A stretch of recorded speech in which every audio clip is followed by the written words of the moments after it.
নারায়ণগঞ্জের সোনারগাঁওয়ে জেলা বিদ্যুৎ কেন্দ্রের ক্যান্টিনে বিস্ফোরণের ঘটনায় কোনো নাশকতা বা ষড়যন্ত্র রয়েছে কিনা তদন্তের আগে সেটি নিশ্চিত বলা যাবে না বলে জানিয়েছেন জ্বালানি প্রতিমন্ত্রী অনিন্দ্য ইসলাম অমিত। এদিকে অগ্নিদগ্ধ ১২ জনের মধ্যে ৩ জনের অবস্থা আশঙ্কাজনক। স্বাস্থ্যমন্ত্রী জানিয়েছেন, আহতদের সর্বোচ্চ চিকিৎসা সেবা নিশ্চিত করা হচ্ছে।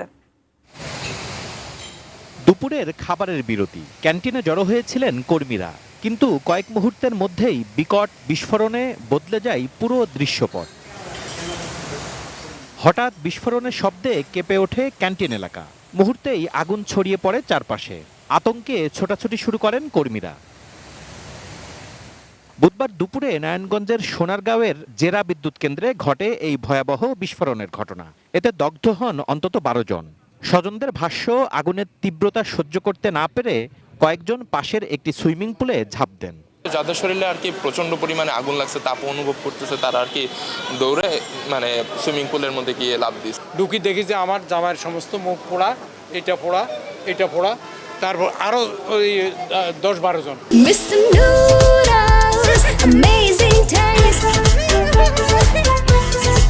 দগ্ধদের দ্রুত উদ্ধার করে ভর্তি করা হয় ঢাকার জাতীয় বার্ন ও প্লাস্টিক সার্জারি ইনস্টিটিউটে। চিকিৎসকরা জানিয়েছেন, আহতদের মধ্যে ৩ জনের অবস্থা আশঙ্কাজনক।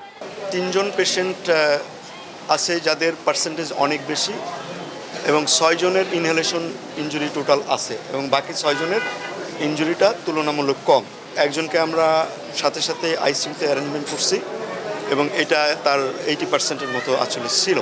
দুপুরের ওই ঘটনার পর বিকেলেই আহতদের দেখতে হাসপাতালে যান স্বাস্থ্যমন্ত্রী ও জ্বালানি প্রতিমন্ত্রী। তারা আহতদের চিকিৎসার খোঁজখবর নেন এবং দ্রুত সুস্থ করে তুলতে সর্বোচ্চ চিকিৎসা সেবা নিশ্চিত করার আশ্বাস দেন।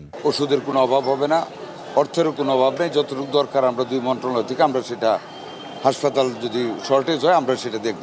বিস্ফোরণের পেছনে কোনো নাশকতা বা ষড়যন্ত্র রয়েছে কিনা এমন প্রশ্নে জ্বালানি প্রতিমন্ত্রী বলেন, তদন্তের পরই ঘটনার প্রকৃত কারণ জানা যাবে। আগামীকাল ভোরে একটা উচ্চ ক্ষমতা সম্পন্ন একটি টিম সরেজমিনে এটা পরিদর্শন করবে। কারোর যদি কোনো গাফিলতি থেকে থাকে, সেটা যদি তদন্তে প্রমাণিত হয়, তাকে অবশ্যই দৃষ্টান্তমূলক শাস্তির আওতায় আনবে। Shekhar Azad, ATN news, Dhaka.